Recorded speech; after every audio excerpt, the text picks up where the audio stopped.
It's an honor to serve as your senior warden, and I'm honored to have been nominated for another term. At last year's annual meeting, I spoke about how the clergy and staff had so adroitly pivoted in the onset of COVID. They continue to do so in 2021, and 2022 promises to be another year of pivoting. Looking back just briefly at 2020, we went from in-person services to online services. A record number of people streamed our services literally from around the world. We implemented online programs such as Father Justin's class, but the creativity of our team kept us in touch through phone calls that were made by vestry members and others to reach out to folks to make sure they were connected. Ned did a wonderful job with the Joyful Noise Brady Bunch performances, as I would call. Father Peter talked about the world's greatest virtual Christmas pageant. And other ways we kept in touch in 2020. And as the year went on, we in the summer, early fall, we went to 9 o'clock outdoor services. 2021 started out in the online world. We had last year our first virtual annual meeting, but we actually last year couldn't vote because we didn't have the technology to have secret balloting, the technology that we're using right now. The vestry and other elected officials graciously agreed to stay on for another year. And this was a significant time commitment by people, given the novel issues caused by COVID that were brought before us as a governing body. There were many special meetings that took place in 2021. But early 2021 brought us the vaccines, and later in 2021, the boosters. We were able to go to in-person 10 a.m. service, then an in-person 8 a.m. service, as well as the outdoors 9 a.m. service. Indoor services were masked originally, then no masks. No choir, then choir. The clergy and staff continued to pivot. I will use, as Father Peter mentioned this in his sermon, State of the Parish sermon.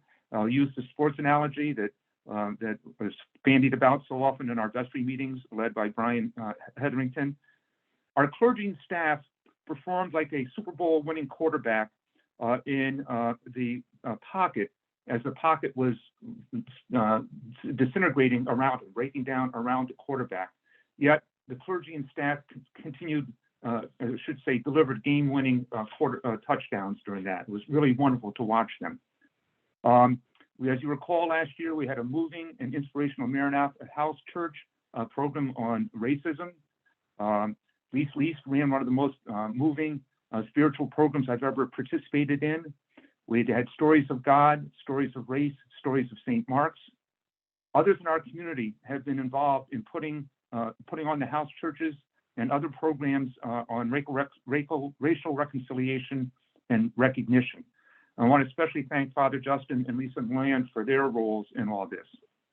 We instituted the Inspired by Love campaign, both annual giving and endowment. As you will hear from our co-chairs, Brian Hetherington and Suzanne Harrison, we have been successful. We have a way to go, but we have been successful. I want to thank Laura Watt for her involvement with this, and obviously Brian and Suzanne for their leadership, but Tom Berardino, Janet Prill, and Don Palmer have all spent lots of time and energy and work on this campaign. In mentioning Don Palmer, his family is one example of the many young families that have gotten so involved in our community here, especially during this time of COVID. They really have stepped up, and really we are very, very lucky to have the involvement of the young families that we have.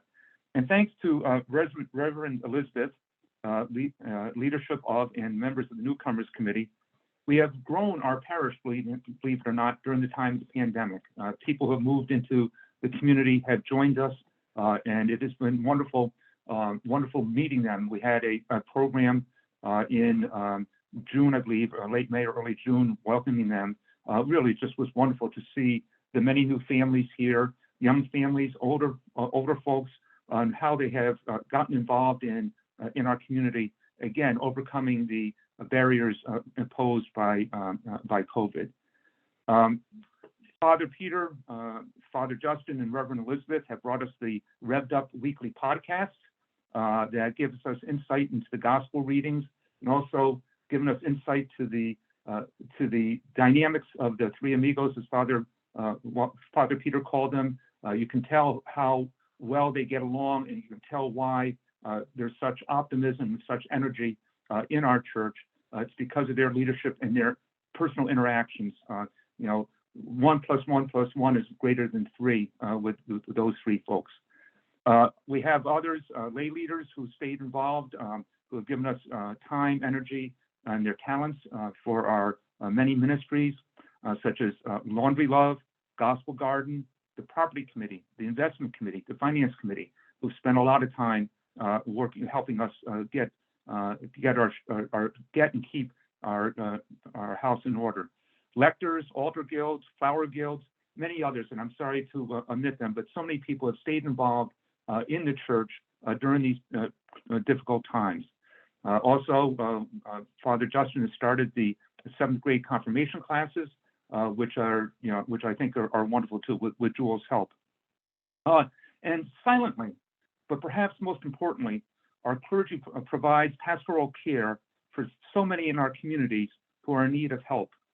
And Father Peter in his sermon talked about how David Kalau discovered that we've been helping a family that was a victim of abuse and housing them in Stanford. And that's just one example of the many instances of pastoral care that our clergy has been providing. It's amazing how deep and broad their support is in our community. And finally, as David will tell you shortly, we have been able to not only sustain but prosper in our programs by in keeping a balanced budget. We have done this all with sensitivity to stewarding the funds that have been entrusted to us to do the good work that is done by the clergy and so many else. Looking ahead to 2022, this promises to be year 3 of pivoting. In November, plans were being made for an an in-person, in-church World's Greatest Christmas Pageant. We were getting ready for a in-person annual meeting. Omicron variant in November changed all that. We did have a memorable Christmas pageant this year, as Father Peter described, and we're having this Zoom annual meeting.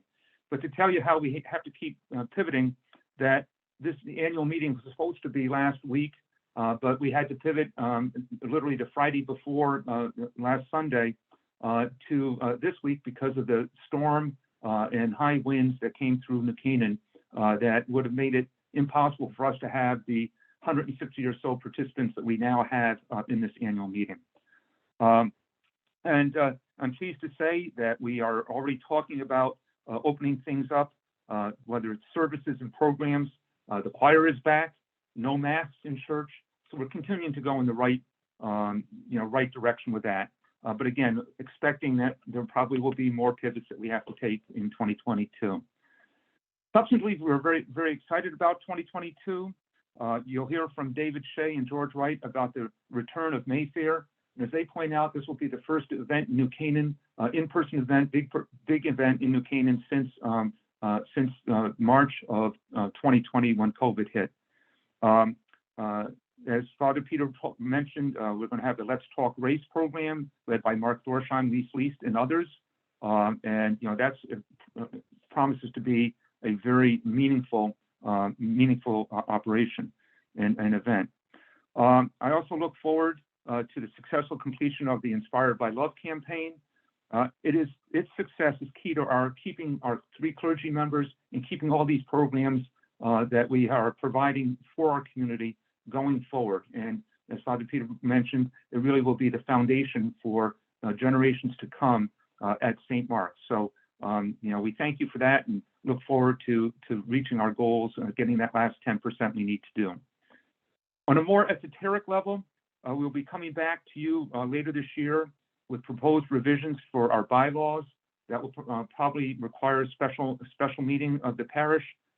At our last in-person annual meeting in 2020, I talked about how we needed to look at whether we should have a slate of vestry candidates to encourage people to take leadership positions and to ensure diversity on the board and on the vestry. And diversity is not only ethnic, gender, but age and professional, to have folks who can help us with the various issues that come before us.